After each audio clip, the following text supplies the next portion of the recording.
और का कहते नहीं रवल रुकिल मत भले तो को रुपया नदी हाथ दहेज में बाकी मोर बबुआ का रखी हाथ कॉलेज में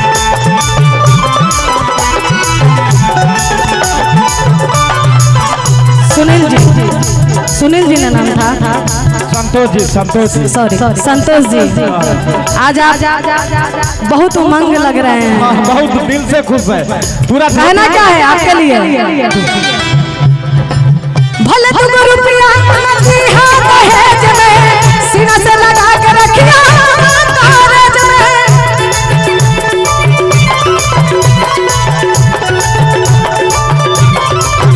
निमन कुल खानदान चाहिए अये को सालिम जवान चाहिए कि निमन कुल खानदान चाहिए अहे संतोष जी के एगो साली जवान चाहिए कि सुने अगवा पले आदमा समाधिनिया जवान चाहिए